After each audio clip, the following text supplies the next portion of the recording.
இந்த இடத்துலையுமே பார்த்தீங்கன்னா கல்வயல் பகுதியில் வேவு நடவடிக்கையின் போது ஸ்ரீலங்கா படையினரின் கன்னி வடிவெடுத்து வீரச்சாவடைந்திருக்கிறாங்க. 21 வயதில் தன் உயிரை வந்து மண்ணுக்காக தியாகம் செய்திருக்கிறார்.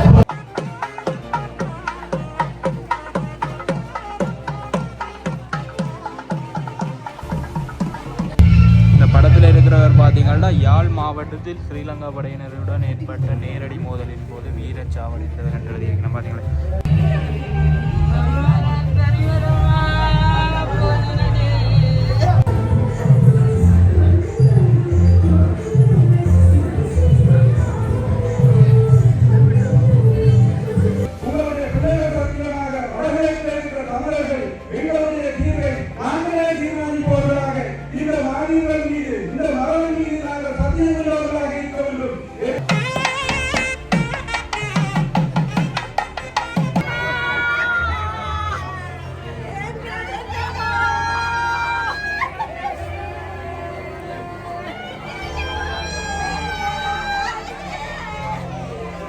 நாங்கள் அதான் நீங்கள் ஏற்கனவே நான் உங்களுக்கு குறிப்பிட்டது போல் இலங்கை இராணுவத்தினுடைய பாதுகாப்பு அமைச்சினுடைய சட்டத்திட்டத்துக்கு அமைவாக நாங்கள் அவர்கள் கூறியதுக்கு அமைவாக இந்த நினைவேந்தல் நிகழ்வினையும் மாவீர பெற்றோர் கௌரவிப்பினையும் செய்தோம்.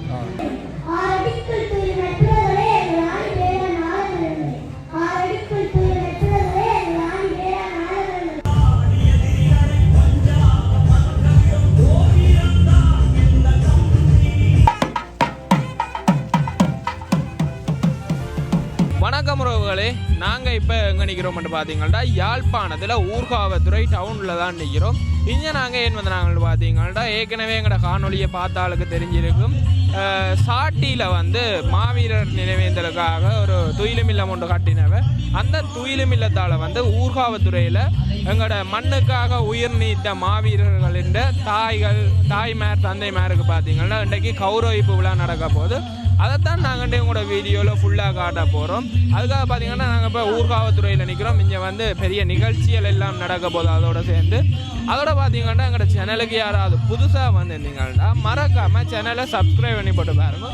அப்போ தான் நாங்கள் போடுற வீடியோ உங்களுக்கு உடனுக்குடன் வந்தோன்றிருக்கும். இப்போ வாங்க வீடியோக்குள்ளே போகலாம்.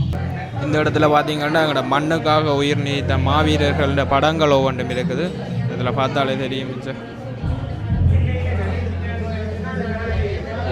எல்லாத்துக்கும் பார்த்தீங்கன்னா வீர வணக்கம் என்று எழுதி தான் போட்டிருக்கணும்.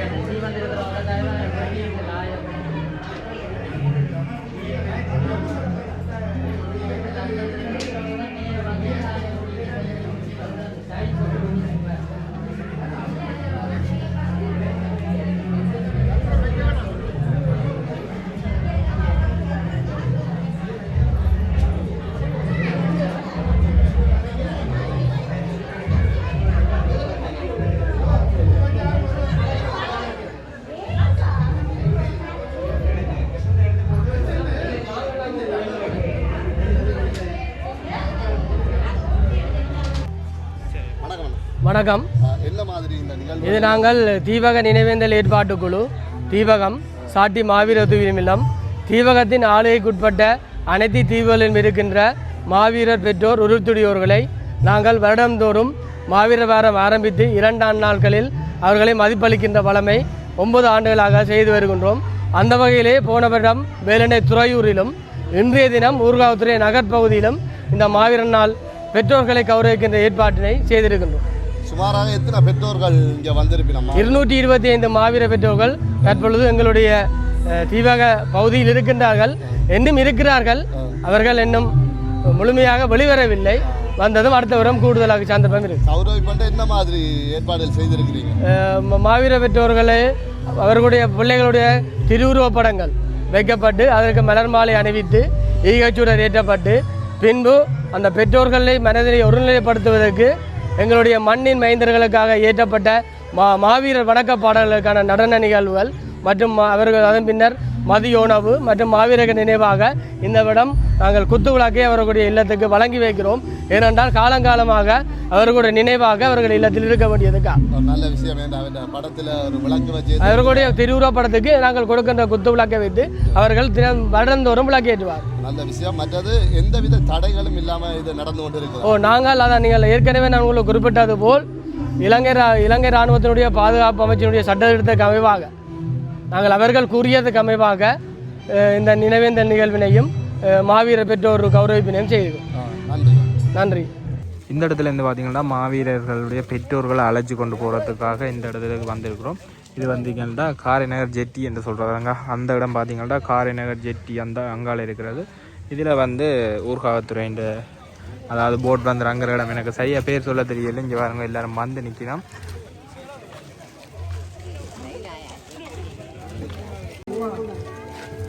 இங்கே பாருங்க இந்த இடத்துல இருந்து தான் அழைச்சி கொண்டு போயினோம்.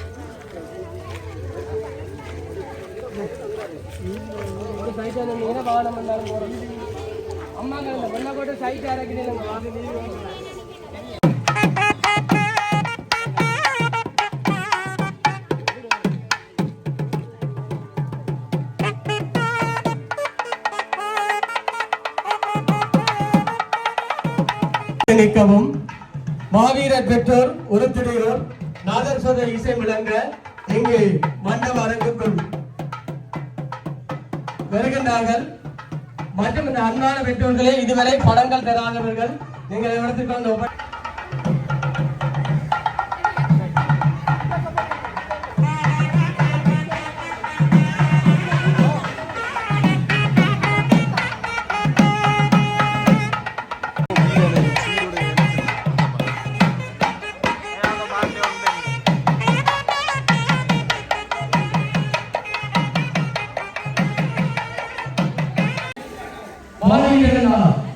2025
என்னுடைய அனுபவம் அதுதான் முதல் அனுபவமாக இருக்க 1986ஆம் ஆண்டு முதலாவது போர்க்களத்திலே சோழத்திலே எனக்கு முன்னால் இருந்த ஒருவர் என்னோட பயிற்சியெடுத்த வீரச்சாவடையினர் வீரர்களாக அடையும் போது எனக்கு முன்னால் இருந்த தென்னைமரத்திற்கு நெஞ்சில் வெடிவிடுகிறது. அவர் அணுக்கத்தோடு இருந்தபோது நான் இன்னைக்கு நடத்தி சொல்கிறேன். என்னுடைய தோழில் நான் மிகவும் கஷ்டப்பட்டு அவரை தூக்கி கொண்டு போகவில்லை. அவர்களே இறந்துவிட்டார். போகும்போது தண்ணீர் விட ஆனால் இறந்த பின்னர் தான் அவருக்கு தண்ணீர் கிடைக்கப்பட்டது. முதலாவது மாணவர்களால் அந்த பிரதேசத்தில் அங்கு பார்க்கப்பட்டார்.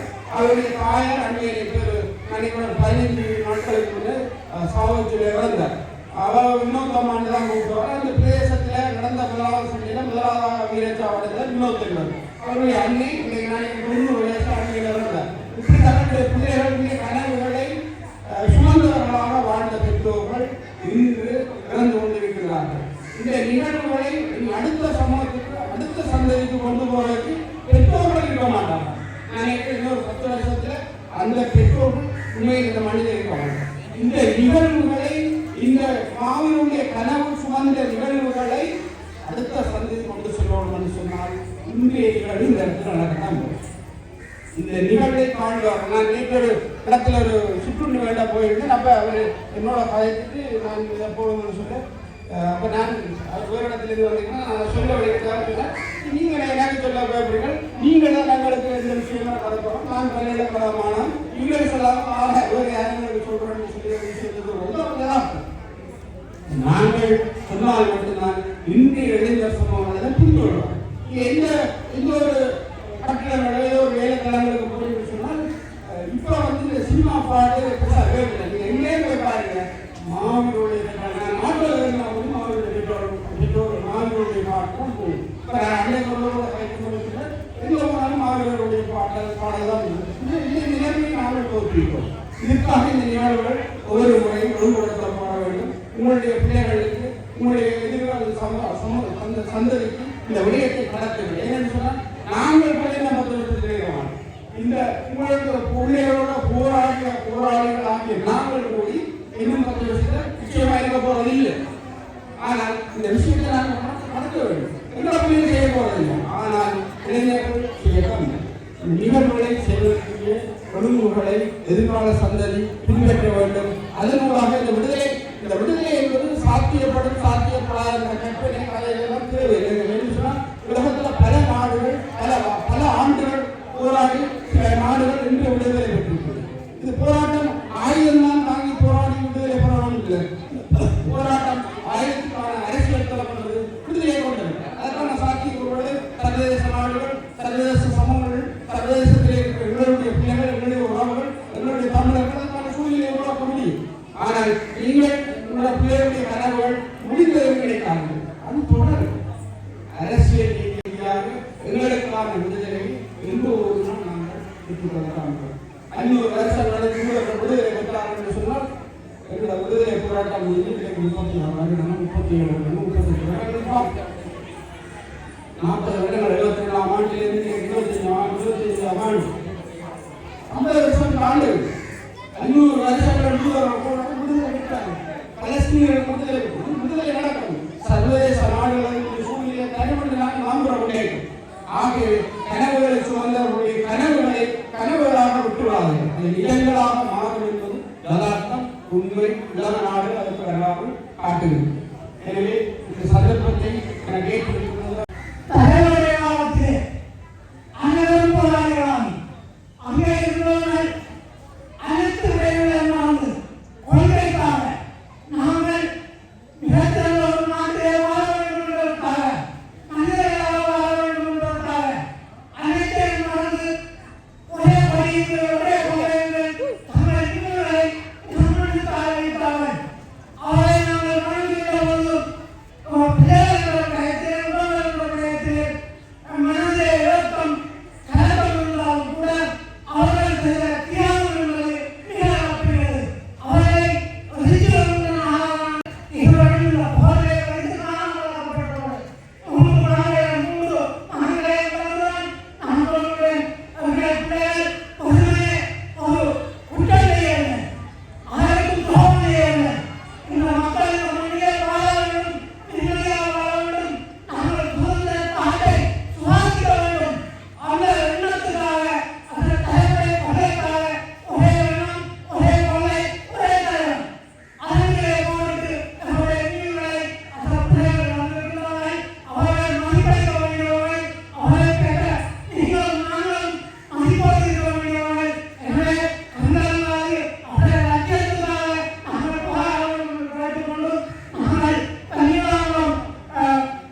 மக்களுக்காக வீரகாமியமாகி இருந்தும் எந்த நெருக்கடி வந்தாலும் அல்லது நீதிமன்ற தடைகள் வந்தாலும் அதனை எதிர்கொண்டு இந்த தீவக மாவீரர் ஏற்பாட்டு குழுவினர் இந்த பெற்றோர் கௌரவிப்பு விழாவை தீவக பிரதேசத்தில் ஒவ்வொரு பிரதேசங்களிலும் வருடந்தோறும் மதிப்படுத்தி வருகிறார்கள். அந்த வகையிலே இந்த வருடம் 2026ஆம் ஆண்டு பெற்றோர்கள் உறுப்பினர்களை மதிப்படுத்தும் நிகழ்வு இந்த ஊர்காவத்துறை பிரதேசத்திலே நடைபெறுகிறது. ஊர்காவத்துறை பொது விளையாட்டரங்கிலே இந்த நிகழ்வு நடைபெறுகிறது. இன்றைக்கு ஊர்காவத்துறையும் பல காலங்களாக தேசியத்தோடு செயல்பட்டாலும் இன்றும் அந்த தேசியத்தின் ஒரு வெளிப்பாடாக இந்த பொது அரங்கிலே இந்த ஊர்காவத்துறையின் தலைநகரிலே இந்த மாவீரர் பெற்றோர்கள் உறுப்பினர் மதிப்பளிக்கப்படுகிறது. உண்மையிலே பாராட்டுக்குரியது, வரவேற்கத்தக்கது. அந்த ஏற்பாட்டு குழுவினர் அல்லது பல தூரங்களில் இருந்து இந்த பிரதேசத்திலே வந்து உங்களுடைய பிள்ளைகள் உறுப்பினர் எங்களுக்காக இந்த மண்ணிலே அர்ப்பணிக்கப்பட்டு அவர்கள் வீரகாவியம் படைத்தாலும் இன்றும் அவர்கள் உங்களுடைய மனதிலும் எங்களுடைய மனதிலும் வாழ்ந்து கொண்டிருக்கிறார்கள்.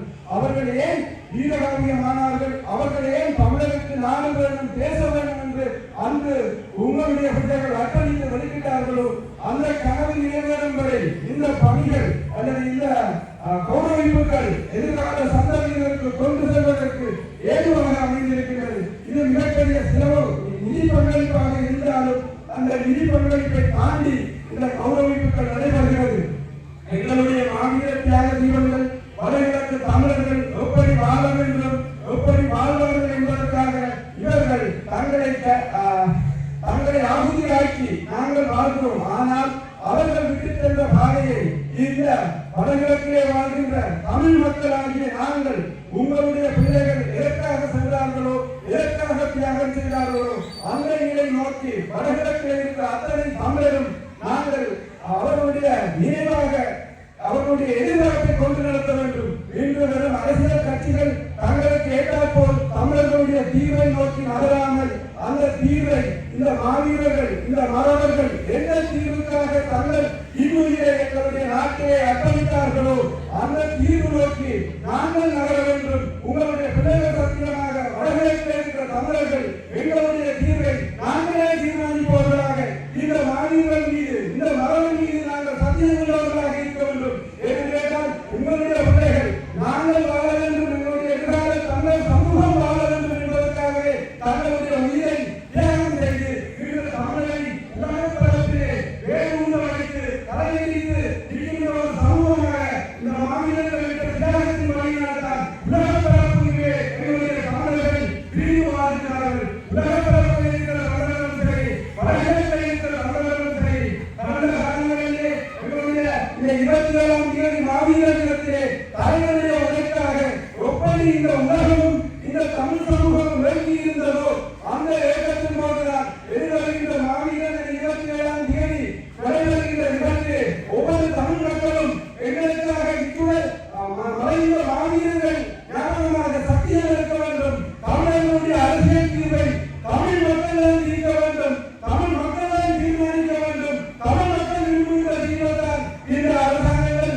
தர வேண்டும். உலகத்திலே பலத்தீன நாடு பல நூற்றாண்டுகளாக விடுதலைக்காக போராடி இருக்கிறார்கள். நாங்களும் அந்த போராட்டத்தை இந்த மாவீரர் அல்லது இந்த மரபு நிலையை சத்தியம் செய்து நாங்களும் எங்களுடைய அடுத்த தலைமுறையினருக்கு எப்படி போன்ற நிகழ்வுகள் கொண்டு செல்லப்பட்டு எங்களுடைய சிந்தனையும் அவர்களுடைய தியாகங்களும் மாற்றப்பட்டிருக்கிறது என்பதற்கு இந்த மேடையிலே சிறார்கள் குறைக்கப்பட இளம் சமூகம் பாடித்து கவிதையை வாசித்து அந்த தியாக மரபுகளை அவர்களுடைய மனதில் நாங்கள் கொண்டு சென்று எங்களுக்குரிய தீர்வு இந்த வீர மரபுகள் எதற்காக உயிர்த்தார்கள், எதற்காக போராடினார்கள், அந்த ஜனநாயக வழியிலான போராட்டத்திற்குரிய தீர்வை மக்கள் விரும்பும் தீர்வை வடகிழக்கிலே பிரதிபலித்த அரசியல் கட்சி தலைவர்கள் நீங்கள் விரும்பாத தீர்வாக எங்களுடைய மாவீரர் மரபுகள் அர்ப்பணித்து செய்த தியாகத்தின் வழியான தீர்வை தான் நாங்கள் எதிர்பார்த்திருக்கின்றோம். அந்த தீர்வுக்காகத்தான் உறவு பெற்றோரும் குறிப்பினோரும் தங்களுடைய பிள்ளைகளை எங்களுடைய நாட்டுக்காக இறுதியாக்கி இருக்கின்றார்கள். அவர்களுடைய பெற்றோரின் பிள்ளைகள் தீர்வுகாக்கினால் இன்று நாங்கள் இந்த பிரதேசத்திலே இந்த நிகழ்வை கொண்டாடுகிறோம் அல்லது பேசிக் கொண்டிருக்கின்றோம் என்றால் யாரோ ஒருவர் எங்களுடைய இனம் எங்களுடைய தமிழர் அடையாளம்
உயிரிழந்து வாழ்வதற்காக அர்ப்பணித்தவர்களின் கனவு